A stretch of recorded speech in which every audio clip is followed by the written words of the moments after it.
알아봤더니 굉장히 멋있어요. 영어로 자선봉사단을 뭐라고 하냐면, 죄송합니다만, 리그 오브 머시라고 해요. 리그는 여러분 그 계절 아시죠? 계절을 영어로 리그라고 하거든요. 스포츠 경기에서 보면 무슨 K리그 아세요? 축구 경기를 한국 프로축구 그 경기를 K리그라고 해요. 무슨 리그 프리미엄 리그도 있고. 그래서 리그는 계절, 시즌이라는 의미고, 머시는 자비라는 뜻이에요. 그래서 너무나 이름이 멋있지 않습니까? 리그 오브 머시에서 자비를 베푸는 계절이라는 그런 뜻이죠. 자선봉사단의 의미가. 자선봉사단은 캐나다에서 시작됐습니다. 1892년 창설되었습니다. 캐나다에서 허버트 부스가 창단 집회를 인도했습니다. 한국에서는 1950년대부터 69년까지 호의 자선단이라고 불렸대요. 호의 자선단, 호의를 베푸는 그런 단체라는 의미겠죠. 그리고 또 그 활동이 계속 중단되다가 1980년대 와서 자선위문단이라고 들어보셨을 거예요. 이름이 자선위문단이라고 그렇게 불리다가 최근에 와서 자선봉사단으로 그렇게 다시 명칭이 바뀌었습니다. 약 120년의 전통을 가진 그런 봉사 조직인 것입니다. 자선봉사단은 아까 개회사 때 말씀드린 것처럼 구세군의 표 아시죠? 여러분 잘 아시는 구세군의 표. 마음은 하나님께, 손길은 이웃에게 라는 이 구세군의 표를 가장 잘 나타내주는 그런 단체입니다. 구세군의 단체입니다.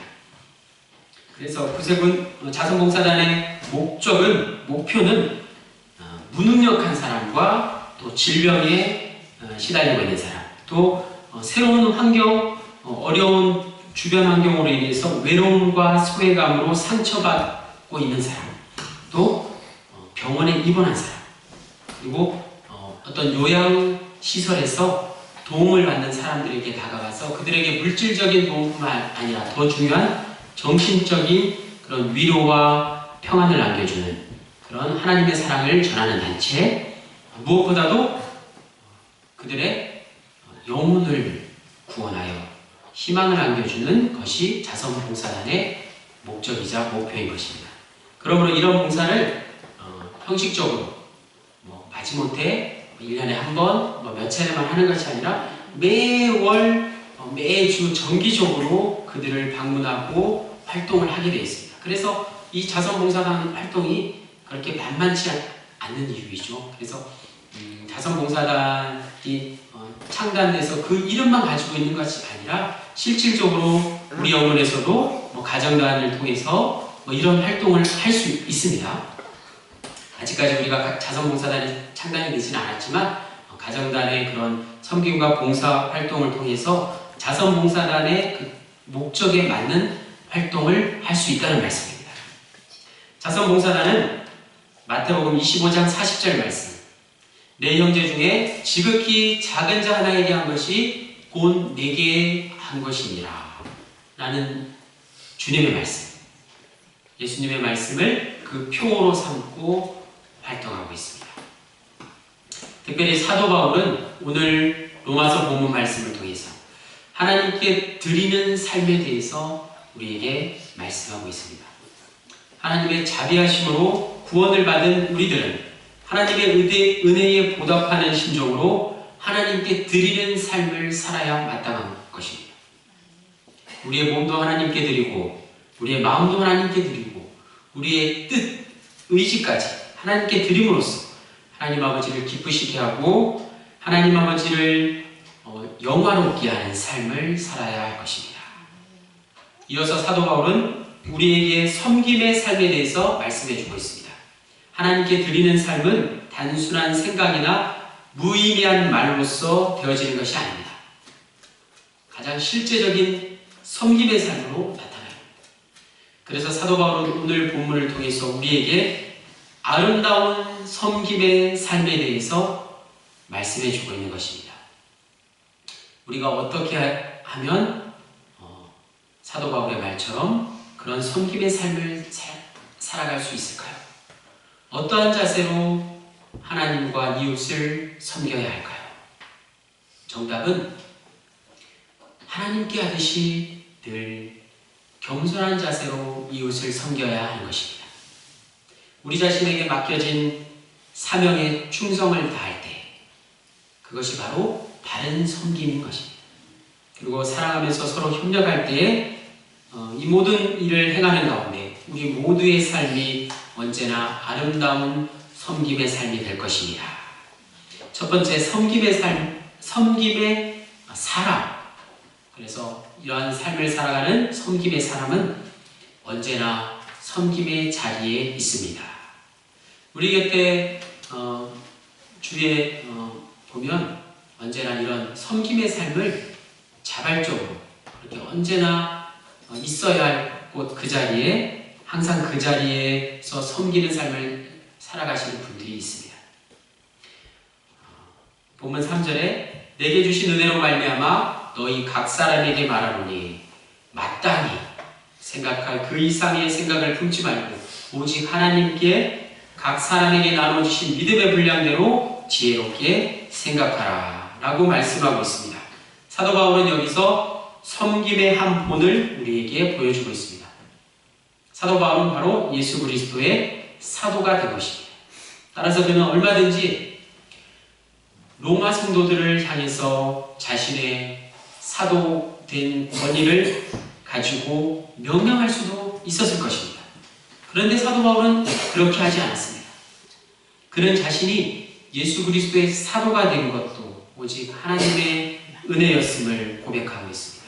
그 은혜에 힘입어서 바울은 겸손하게 로마의 성도들을 권면하고 있는 것입니다. 오늘 말씀은 사도 바울이 강압적으로 강권적으로 명령하고 있는 말씀이 아니라는 것이죠. 한마디로 겸손한 자세를 가지라는 말씀입니다. 우리가 교만한 자세로 다른 사람을 섬길 수 없기 때문입니다. 섬김에 먼저 필수적으로 선행되어야 될 것이 바로 겸손이라는 말씀입니다. 겸손이란 무엇입니까? 마땅히 생각할 그 이상의 생각을 품지 않는 것입니다. 자신의 주제, 자신의 분수를 잘 지키는 것이죠. 한 걸음 더 나가서 겸손은 하나님께서 우리 각자에게, 우리 모두에게 한 사람 한 사람 나눠주신 그 분량대로, 믿음의 분량대로 지혜롭게 생각하는 것입니다. 자기의 위치에서 묵묵히 아무 말 없이 누구도 알아주지 않더라도 소리 없이 그 직분을 잘 감당하는 것, 그것이 바로 겸손인 것입니다. 겸손의 사람 중에 많은 예화가 있지만 여러분 잘 아시는 슈바이처 박사 아시죠? 노벨 평화상을 수상하기 위해서 슈바이처 박사가 아프리카에서 잠시 일손을 멈추고 덴마크로 가는 비행기에 올랐습니다. 세계에서 몰려든 많은 신문기자들이 슈바이처를 만나기 위해서 특등석을 뒤지기 시작했습니다. 그런데 특등석에도 없고 1등석에도 없고 2등석에도 없고 슈바이처 박사의 모습을 찾아볼 수 없었죠. 그는 비행기에서도 3등석에 앉아서 거기 있는 사람들과 함께 손을 맞잡고 그들의 맥을 짚어주고 있는 모습이 발견되었습니다. 슈바이처 박사는 신학 박사, 의학 박사, 그리고 많은 명예 박사 학위까지 박사의 직분만 무려 20개가 넘는 그런 박사 학위가 있었다고 합니다. 영국 항신에서는 그에게 백작칭호를 주었고 노벨상으로 막대한 상금을 손에 쥘 수 있는 그런 지금 상황에 놓였습니다. 한 기자가 슈바이처에게 이렇게 물었습니다. 선생님, 몸도 피곤하실 텐데 그리고 이렇게 귀하신 몸이 어떻게 3등석 자리에 앉아 계십니까? 라고 물었을 때 슈바이처 박사는 다음과 같은 말을 남겼습니다. 특등석에도 1등석에도 2등석에도 나를 필요하는 사람이 있지 않습니다.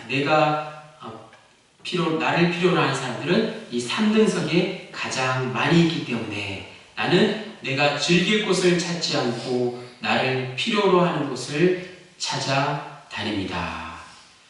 슈바이처 박사야말로 진정 겸손한 사람이고 섬김의 사람입니다. 노벨상을 탄다는 것은 가장 인생에 있어서 특별한 일이요 최고의 그런 경사일 수가 있습니다. 그날만큼은 한껏 멋을 부리고 또 한껏 자랑할 수 있었지만 그는 어떤 상황에서도 섬김의 자세를 잃지 않았던 것입니다. 섬기는 일 그 이상은 생각지도 않았고 행동하지도 않았습니다. 그래서 하나님을 집중하는 사람은 언제나 하나님께서 기뻐하시는 그 섬김의 자리에서 떠나지 말고 언제나 그 자리에 머물러야 할 것입니다. 두 번째로 섬김의 사람은 자신의 직분에 충성합니다. 오늘 보면 4절 말씀에 우리가 한 몸에 많은 지체를 가졌으나 모든 지체가 같은 기능을 가진 것은 아니니 라고 말씀하고 있습니다.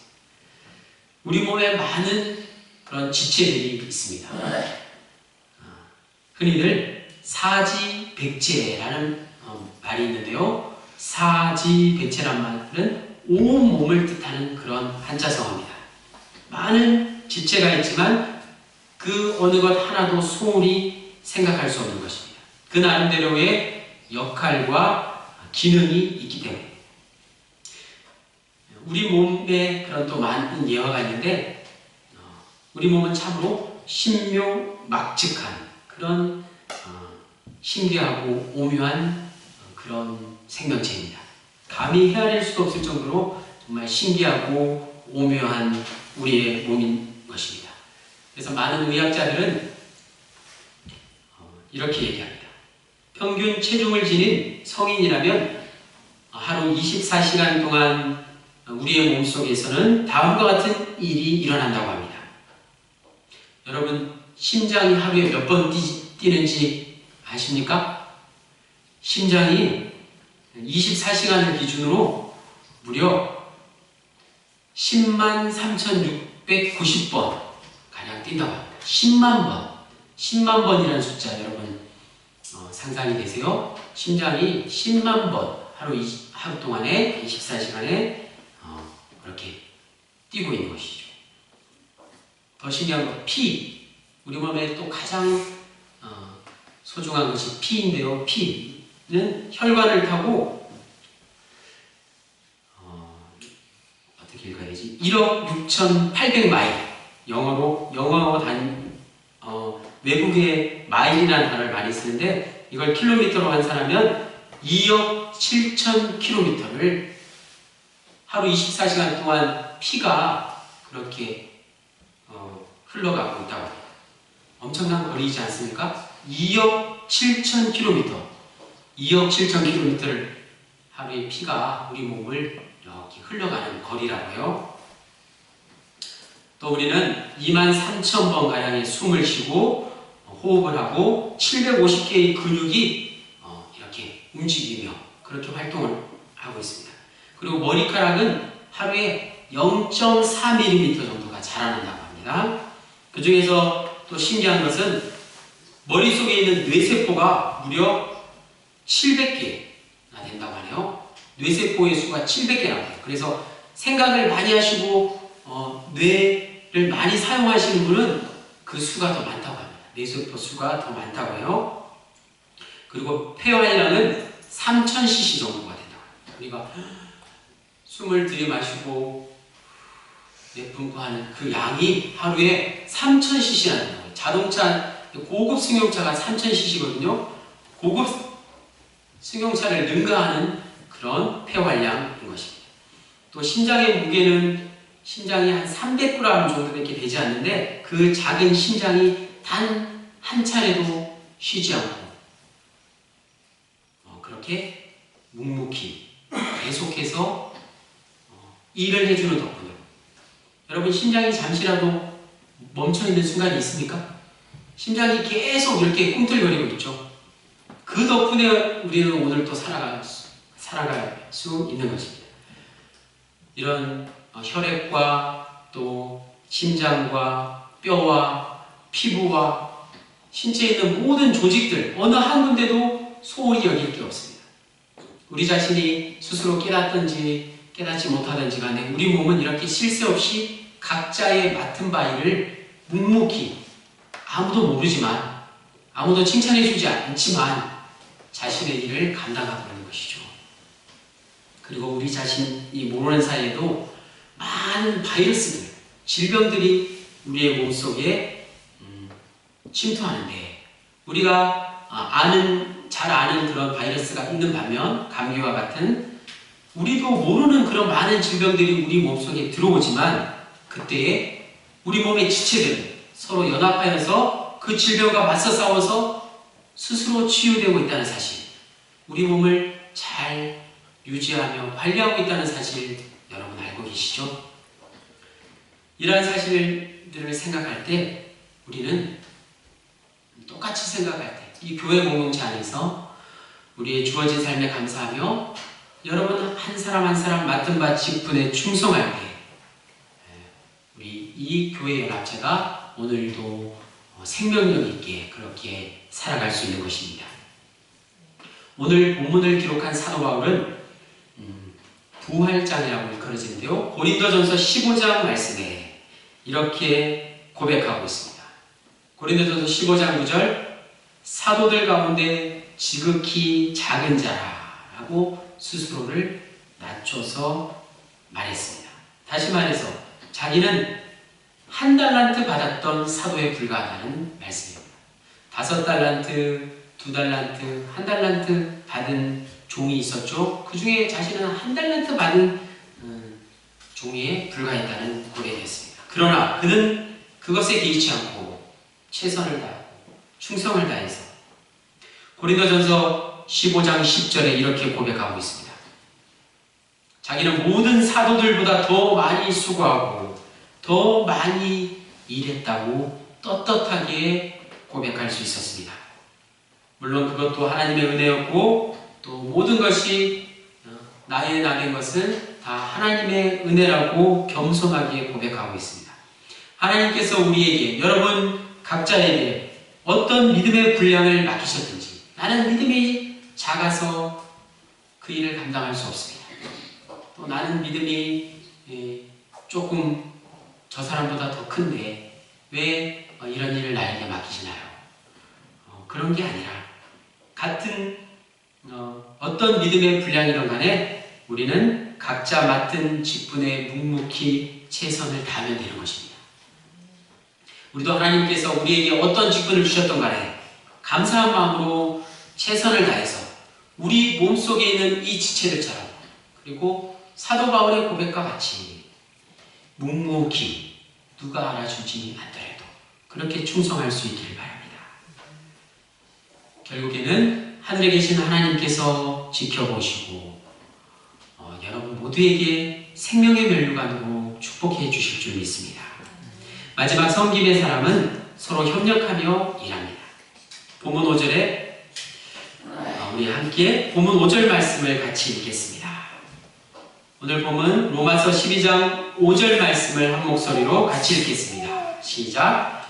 이와 같이 우리 많은 사람이 그리스도 안에서 한 몸이 되어 서로 지체가 되었느니라. 아멘. 사도 바울은 4절에서 한 몸에 많은 지체가 있음과 다양성에 대해서 말씀한 다음 5절을 통해서 많은 지체들이 한 몸을 이루고 있다고 말씀하고 있습니다. 지체의 통일성에 대해서 우리에게 말씀해주고 있는 것입니다. 온 몸을 이루고 있는 지체는 서로 협력을 해야만 그 몸을 유지할 수 있는 것입니다. 몸 안에 서로 유기적인 관련을 맺고 있기 때문이죠. 예를 들어서 보건체조, 국민체조를 하는데 팔다리 운동만 한다고 합시다. 팔다리 운동만 하고 다른 운동은 아무것도 안 했어요. 그렇다고 해서 팔다리 근육만 좋아지고 나머지는 그대로 있을까요? 그렇지 않죠. 무엇보다도 팔다리 운동을 통해서 우리 몸에 있는 이런 내장기관들, 우리 몸에 있는 심장이 가장 튼튼해질 수 있는 것이죠. 그렇게 되면 혈액순환이 원활하게 이루어지고요. 그 결과 우리의 온몸이 전체적으로 튼튼해지는 것입니다.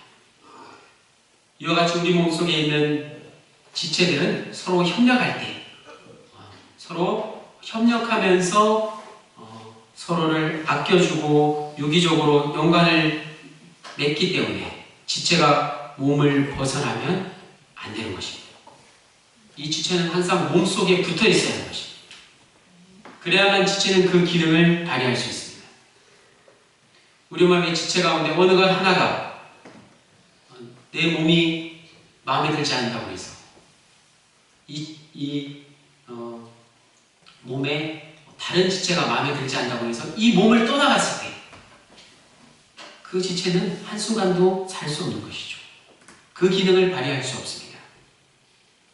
바로 이 교회 공동체, 특별히 구세군의 영문 공동체는 그리스도의 몸인 것입니다. 예수 그리스도의 몸이 바로 우리 구세군 낙평영문의 몸입니다. 여러분 한 사람 한 사람이 바로 이 영문의 지체인 것입니다. 우리는 우리 몸이 이 교회 공동체 구세군 낙평영문을 떠나서는 안 되는 것입니다.